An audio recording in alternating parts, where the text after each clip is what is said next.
প্রিয় শিক্ষার্থীবৃন্দ, আসসালামু আলাইকুম। ইউটিউব চ্যানেল আতিক 83 ম্যাথ হতে স্বাগত জানাচ্ছি। আমি আতিকুর রহমান। আলোচনা করছি অনার্স তৃতীয় বর্ষের উপগ্রুপ সাবজেক্ট অ্যাবস্ট্রাক্ট এলজেব্রা বা বিমূর্ত বীজগণিত। প্রশ্ন: মনে করি যে একটি গ্রুপ, তাহলে জি এর একটি অশূন্যক উপসেট এইচ,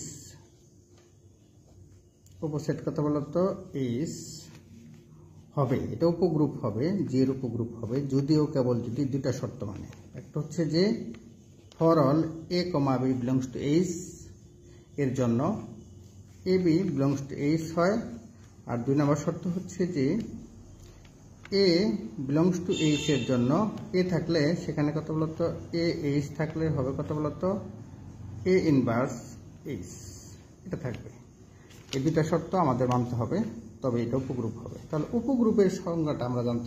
দেখো, উপগ্রুপ কি? মনে করি যে একটি গ্রুপ এবং এইচ এর একটু অশূন্যক উপসেট যদি স্মল সার্কেল প্রক্রিয়া অথবা স্টার চিহ্ন দিতে পারো প্রক্রিয়া এইচ উপসেটটি গ্রুপের সকল শর্ত সিদ্ধ করে। সকল শর্ত বলতে 4টা শর্ত: আবদ্ধতা বিধি, সংযোজন বিধি, অবৈধকের অস্তিত্ব বিধি, বিপরীতকের অস্তিত্ব বিধি।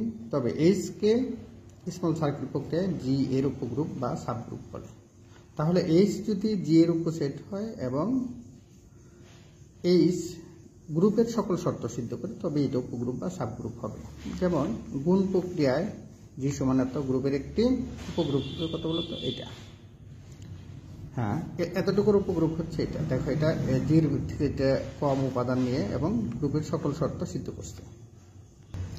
তাহলে দেখো, প্রশ্নটা হচ্ছে যে জি এর একটি উপগ্রুপ এইচ হবে যদি এই দুটো শর্ত সিদ্ধ করে, আবার এই দুটো শর্ত সিদ্ধ করলে এইচ উপগ্রুপ হবে। তাহলে প্রথমে মনে করি জি এর একটি উপগ্রুপ এইচ। যেহেতু এইচ উপগ্রুপ, সুতরাং ইহা একটি গ্রুপ হবে, অর্থাৎ এইচ গ্রুপের সকল শর্ত সিদ্ধ করবে। সকল শর্ত যদি সিদ্ধ করে, তাহলে এইচ এর উপাদান যদি এবি হয়, তাহলে এবিটা আবদ্ধতা বিধি মানবে এবং বিপরীতকের অস্তিত্ব বিধি মেনে চলবে। তাহলে আমাদের কিন্তু প্রথম প্রমাণটা শেষ। সে কথাটাই বলছি যে সকল শর্ত মেনে চলবে, সুতরাং এইচ আবদ্ধতা বিধি ও বিপরীতকের অস্তিত্ব বিধি মেনে চলবে। ফলে for all A comma B belongs to H হলে a b implies that a B belongs to H এবং এ বিলংস টু এইচ হলে এ ইনভার্স। তার মানে আবদ্ধতা বিধি মেনে চলে, বিপরীতকের অস্তিত্ব বিধিও মেনে চলে। এবার পরবর্তী ধরে নিচ্ছি যে এইচ এই দুটা শর্ত মেনে চলে। এখন প্রমাণ করতে হবে এইচ একটি উপগ্রুপ। বিপরীত ক্রমে ধরি জি এর এমন একটি অশূন্যক উপসেট এইচ যেন এই দুটা শর্ত মেনে চলে। তাহলে এই দুটো শর্ত যদি মেনে চলে, তাহলে সমীকরণ 1 ও সমীকরণ 2 অনুসারে এইচ, এই শর্ত মানে কিন্তু আবদ্ধতা বিধি মেনে চলে, আর এটা হচ্ছে বিপরীতকের অস্তিত্ব বিধি মেনে চলে। বিধি আবদ্ধতা বিধি ও বিপরীতকের অস্তিত্ব বিধি মেনে চলে। তাহলে আমাদের দুইটা পাচ্ছি, যে একটা হচ্ছে আবদ্ধতা বিধি মেনে চললো, আর একটা হচ্ছে বিপরীতকের অস্তিত্ব বিধি। এখন প্রমাণ করতে হবে যে সংযোজন বিধি, আর একটা হচ্ছে অবৈধকের অস্তিত্ব বিধি। এখন লক্ষ্য করো, যেহেতু ফর অল এক্স, এইচ এর সকল উপাদান এক্স, তারা কিন্তু একই সাথে জি এর উপাদান। ফর অল এক্স এইচ এর যেমন একটি উপজেলার সকল লোকই ওই জেলার লোক, তাহলে এক্স বিলংস টু কত জি, সুতরাং আমরা পাই এইচ সংযোজন বিধি মেনে চলবে। অর্থাৎ যেহেতু জি সংযোজন বিধি মেনে চলে, তাহলে এইচ ও সংযোজন বিধি, অর্থাৎ কত বলতো for all A B C belongs to H implies that A into B C সমান এ বি ইন্টু সি। তাহলে আমাদের সংযোজন বিধি মেনে চললো। এখন আমাদের ধরতে হবে অবৈধকের অস্তিত্ব বিধি। অবৈধকের অস্তিত্ব বিধি আবার মনে করি এইচ এর অবৈধক উপাদান ই। তাহলে সমীকরণ 2 হতে পাই। সমীকরণ 2 কোথায় বলতো? দেখো, সমীকরণ 2 এটা আছে। সমীকরণ 2 হতে পাই a belongs to H, a inverse belongs to H. তাহলে অর্থাৎ এ আর যদি এ থাকে, এই শর্ত অনুযায়ী এ আর যদি কত থাকে বলতো এ থাকে, তাহলে দেখো এ আবদ্ধতা বিধি মেনে চলবে। তাহলে এ ইন্টু এ ইনভার্স, এটাও এইচ এর উপাদান এই শর্ত অনুযায়ী। এ ইনভার্স একটা আরেকটা বিপরীত হয়, এটার নাম কথা হচ্ছে বলতো ই। ই মানে কত অবেদক, সুতরাং এইচ অবেদকের অস্তিত্ববিধি মেনে চলে। এখন সমীকরণ 1 2 3 4 হতে পাই এইচ গ্রুপের চারটি শর্ত মেনে চলে, সুতরাং এইচ একটি গ্রুপ। আর যেহেতু এইচ জি এর ফলে জি এর কোনো অশূন্যক উপসেট এইচ একটি উপগ্রুপ হবে যদি এবং কেবল যদি এই শর্তগুলা মেনে চলে। আশা করি তোমরা বুঝতে পেরেছ। আবার দেখাচ্ছি, এখানে আমরা উপগ্রুপ সম্পর্কে আলোচনা করেছি, দুটো উদাহরণ দিয়েছি। এবার প্রশ্ন এরকম ছিল, এবার এটা কত বলতো, এরকম ছিল। আমরা এটা পেয়েছি বিপরীত ক্রমে, প্রথমে দুটো শর্ত পূরণ, বিপরীত ক্রমে এখন উপগ্রুপ প্রমাণ করব। আমরা এরকম পেয়েছি, আশা করি বুঝতে পেরেছ। হ্যাঁ, এরকম হয়েছে, আশা করি এই পর্যন্ত বুঝতে পেরেছ। কোনো কোনো বইয়ে এটা ভিন্নভাবে দেওয়া আছে, ওইটা আসলে সঠিক না, এটি সঠিক। সকলের জন্য শুভকামনা থাকলো। নিয়মিত লেখাপড়া করো, ভালো ফলাফল অর্জন করো। আল্লাহ হাফেজ। প্রিয় শিক্ষার্থীবৃন্দ, আসসালামু আলাইকুম। ইউটিউব চ্যানেল আর্থিক 83 ম্যাথ হতে স্বাগত জানাচ্ছি। আমি আতিকুর রহমান। আলোচনা করছি অনার্স তৃতীয় বর্ষের অ্যাবস্ট্রাক্ট এলজেব্রা বইয়ের অধ্যায় উপগ্রুপ অর্থাৎ সাবগ্রুপ হতে একটি প্রশ্ন। যদি এইচ এবং কে জি এর অর্থাৎ গ্রুপ জি এর দুটি উপগ্রুপ হয়, এইচ কে উভয় জি এর দুটি উপগ্রুপ, অর্থাৎ জি এর একটা উপগ্রুপ এইচ আর একটা উপগ্রুপ কে হয়, তাহলে এইচ এর সাথে কে গুণন হচ্ছে, এখানে এইচ কে জি এর একটি উপগ্রুপ হবে। তাহলে দেখাও যে এইচ কে এটাও কি হবে বলতো, জি এর একটা উপগ্রুপ হবে যদি এবং কেবল যদি এই শর্তটা মানে এইচ কে সমান কে এইচ হয়। আবার বলছি, জি এর দুটো উপগ্রুপ, একটা এইচ আর একটা হচ্ছে কে। এইচ কে এখন এইচ কে জি এর উপগ্রুপ হবে যদি এবং কেবল যদি এইচ কে সমান কে এইচ হয়। তাহলে আমাদের প্রথমে দেখো দেওয়া আছে এইচ এবং কে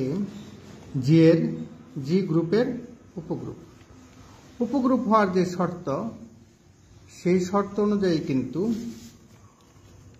এইচ সমান এইচ ইনভার্স হবে। তাহলে কে সমান কত হবে বলতো, কে ইনভার্স। তো যদি উপগ্রুপ হয় তাহলে এই শর্ত দুটি মানবে, এইচ সমান কত এইচ ইনভার্স, কে সমান কত বলতো কে ইনভার্স।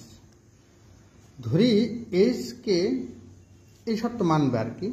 এখন ধরে নিচ্ছি এইচ কে জি এর একটি উপগ্রুপ, তাহলে প্রমাণ করতে হবে কত, এইচ কে সমান কে এইচ। প্রমাণ করতে হবে এইচ কে সমান কত বলতো কে এইচ, এটা প্রমাণ করতে হবে।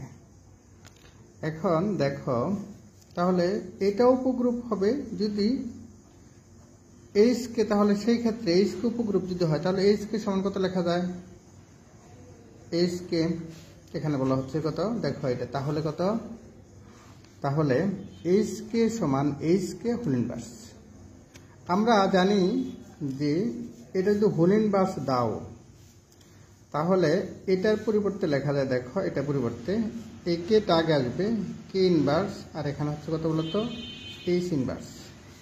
তার মানে এখানে কত হবে এইচ ইনভার্স এইচ কে, তাহলে কত কে ইনভার্স এইচ ইনভার্স, এরকম একটা শর্ত আমাদের আছে। এখন দেখো কে ইনভার্স সমান বলা আছে কত, কে ইনভার্স সমান কে, তাহলে কে ইনভার্স সমান কে, এইচ ইনভার্স সমান কত এইচ।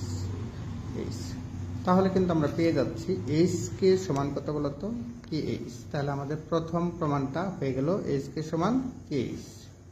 এবার আমাদের উল্টা প্রমাণ করতে হবে, এইচ কে সমান কে ইনভার্স কে এইচ হলে এইচ কে একটা উপগ্রুপ। তাহলে এটা বিপরীতভাবে প্রমাণ করতে পারো অথবা এইভাবেও করতে পারো। ধরি এইচ কে সমান কে এইচ। এখন এই তাহলে কত, এই শর্তটা মানতে হবে। তাহলে কোন শর্ত, এই শর্ত যদি মানে তাহলে হবে, তাহলে কত বলতো এইচ কে হোল ইনভার্স সমান কত লেখা যায়, কে ইনভার্স এইচ ইনভার্স। কে ইনভার্স সমান কত? কে এইচ ইনভার্স সমান এইচ দেওয়া আছে আমাদের। এখন কে এইচ আমাদের কিন্তু ধরে নিচ্ছি কত বলতো, কে এইচ সমান কত? H K. তাহলে কত লেখা যায় দেখো, কে এইচ সমান কত? H K. তাহলে কিন্তু আমরা পেয়ে যাচ্ছি এত ইনভার্স সমান কত বলতো? H K. সুতরাং এইচ কে হচ্ছে জি এর উপগ্রুপ। এইচ কে হচ্ছে জি এর উপগ্রুপ, অর্থাৎ এইচ এবং কে, তাহলে আমরা বলতে পারি কত বলতো? এইচ এবং কে জি এর উপগ্রুপ হয়, তখন এইচ কে গ্রুপ জি এর উপগ্রুপ হবে যদি এবং কেবল যদি এইচ কে সমান কে এইচ হয়। হ্যাঁ, এটা কিন্তু খুবই সহজ, আশা করি তোমরা বুঝতে পেরেছ। আমি আবার রিভিউ করছি। প্রশ্ন এরকম, যদি এইচ কে জি এর দুটি উপগ্রুপ হয় তবে দেখাও যে এইচ কে জি এর একটি উপগ্রুপ হবে যদি এবং কেবল যদি এটা হয়, অর্থাৎ এইচ কে উপগ্রুপ হলে এটা হবে আর এটা উপগ্রুপ হলে এইচ কে, এটা প্রমাণ করতে হবে উপগ্রুপ হবে। তাহলে এটা প্রমাণের জন্য আমরা প্রথমে এই শর্তগুলা ফিল আপ করেছি, বিপরীত ক্রমে ধরেছি, আবার কত বলতো এই শর্তগুলা ফিল আপ করেছি। আশা করি তোমরা বুঝতে পেরেছ। যা হোক, নিয়মিত চর্চা করো, ভালো ফলাফল অর্জন করো। সকলের জন্য শুভকামনা রইল।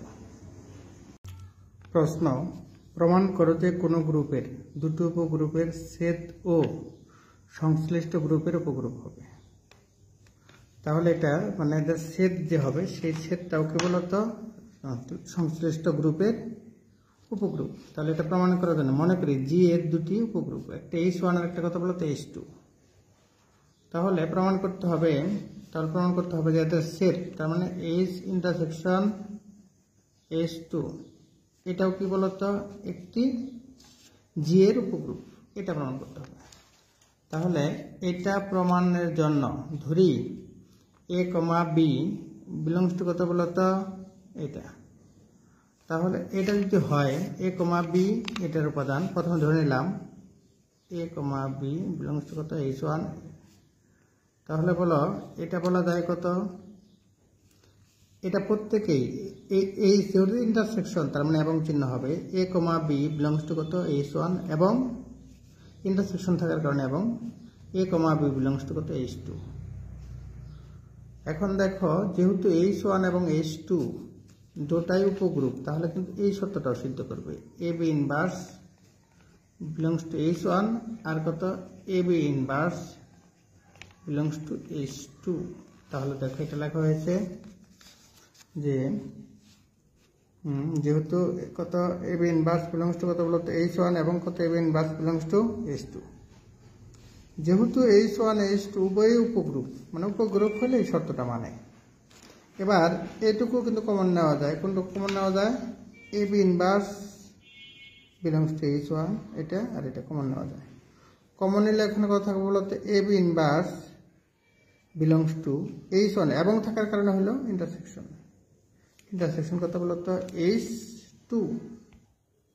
অতএব কত বলতো? দেখো হয় বি ইনভার্স H1 H2। তাহলে এই শর্ত যে মানবে সেই কি বলতো? উপগ্রুপ হবে। সুতরাং কত বলতো? অতএব H1 ইন্টারসেকশন H2 একটি জি এর উপগ্রুপ। আমরা যদি প্রথম থেকে আবার বলি, প্রথমে আমরা পাচ্ছি কত? এখানে দেখো একটা উপগ্রুপ, এটা খুবই সহজ একটা থিওরি। জি এর দুটো H1 এর প্রমাণ করতে হবে কত? H2, তারপর কত? জি এর এরকম এ বি আলাদা আলাদা, H1 ইন্টারসেকশন H2 থেকে দুটো উপাদান এ বি, এবার আলাদা আলাদা করে দিলাম এবং চিহ্ন হলো যেহেতু ইন্টারসেকশন আছে। এবার এ বি ইনভার্স, এটা এ বি ইনভার্স H1 H2 উভয় উপগ্রুপ। তাহলে কত লেখা যায়? ইন্টারসেকশন, তাহলে কত লেখা যায় বলতো? H1 ইন্টারসেকশন H2 একটি জি এর উপগ্রুপ। আশা করি এই পর্যন্ত তোমরা বুঝতে পেরেছ। প্রশ্ন দেখো এরকম যে একটি চক্র গ্রুপের প্রতিটি উপগ্রুপই চক্রগ্রুপ। চক্রগ্রুপকে এটাকে জানা দরকার। আবার বলছি, দেখো একটি চক্র গ্রুপের প্রতিটি উপগ্রুপই চক্রগ্রুপ। চক্রগ্রুপ কি? যেমন জি একটা গ্রুপ 1 - 1 i - i, দেখো আয়ের পাওয়ার যদি 1 দাও 1 হয় আই হয়, আয়ের পাওয়ার 2 দিলে কত হয় বলো তো -1, 3 দিলে হয় -i, 4 দিলে হয় এটা। এরপরে আবার দিতে হয় পুনরায় আগেরটার মতো ফিরে আসে। তাহলে এখানে চক্র গ্রুপ, এটা চক্র তৈরি হচ্ছে কি দ্বারা আই থেকে। এখানে লেখা যায় জি সমান কত বলতো জেনারেটেড বাই আই। এখানেও ধরে নিলাম মনে করি জি সমান জেনারেটেড বাই এ, একটি চক্র গ্রুপ মানে এ দ্বারা তৈরি সবকিছু, সৃজক, এটাকে সৃজক বলে, এবং এইচ উহার একটি উপগ্রুপ। আচ্ছা এখানে কিন্তু একটা উপগ্রুপ তৈরি করা যায়, দেখো এইচ নেওয়া যায় ইচ্ছা করলে 1 - 1 উপগ্রুপ। হ্যাঁ ধরি জি এর অবেদক ই, তাহলে এইচ সমান কি হতে পারে উপগ্রুপ, যেহেতু কত বলতো এইচ সমান ই হতে পারে, অথবা এইচ সমান কত হবে বলতো জি। এইচ সমান ই অথবা কত এইচ সমান জি হলে, এইচ যদি ই হয় ই মানে কি একটা উপাদান অবেদক, আর যদি এইচ কি হয় বলতো জি হয়, তাহলে কি দুটোই হয় চক্রগ্রুপ হয়ে গেল।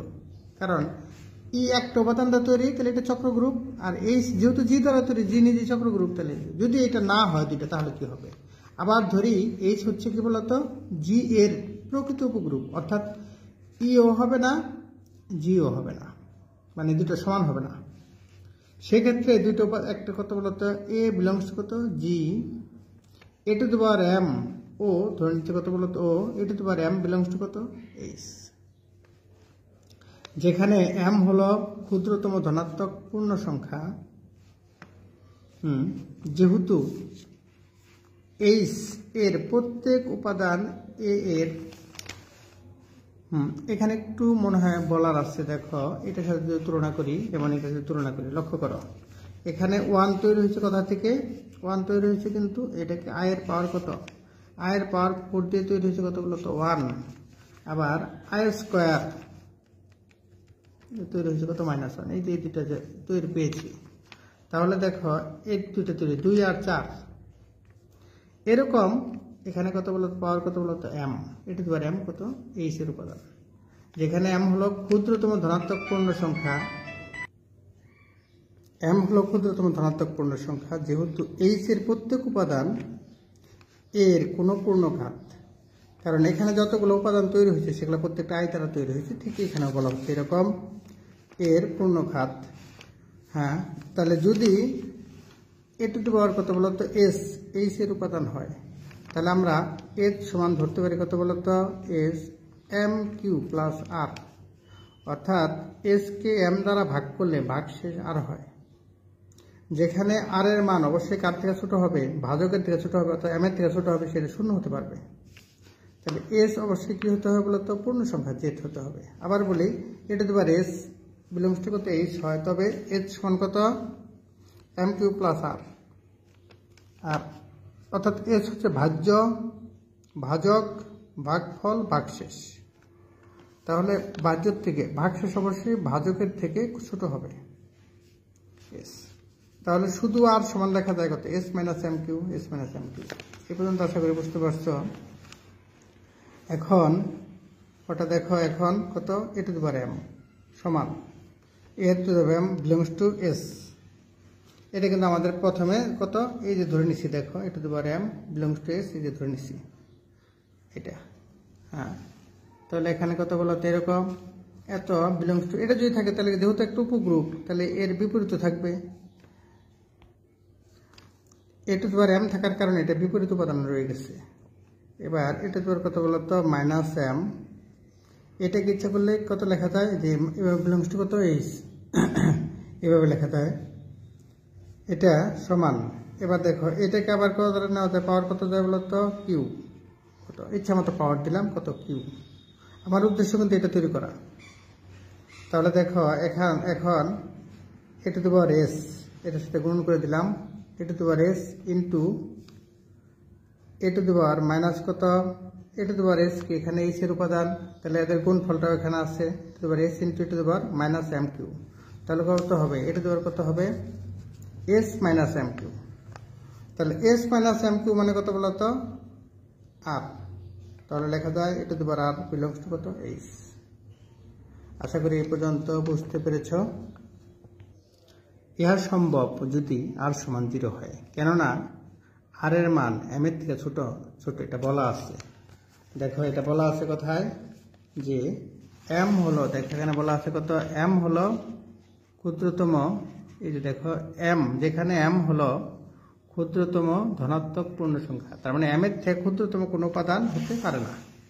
তাহলে দেখো এখানে কত, m থেকে কোনো ছোট উপাদান হতে পারবে না, তাহলে এটা থেকে ছোট উপাদান হতে পারবে না, তার মানে এটা সমান কত হতে হবে, 0। একমাত্র সমাধান হচ্ছে 0। তাহলে 0 যদি হয়ে যায়, অর্থাৎ এখানে কত বলো, তার এর মান কত হতে পারবে, 0। 0 হয়ে গেলে তাহলে দেখো এটা 0 যদি হয়, তাহলে h সমান কত, m3। 1 নং হতে পারে h সমান কত, m3। তাহলে অতএব এটা দেওয়ার s সমান এটা দেওয়ার কত, m3।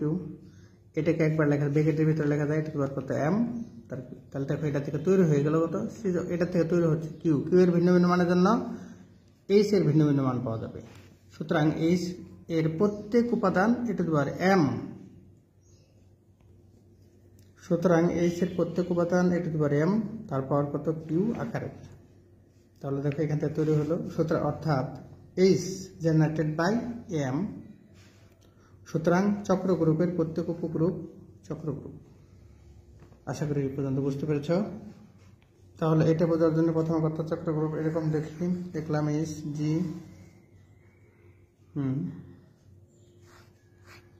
এরকম পাচ্ছি,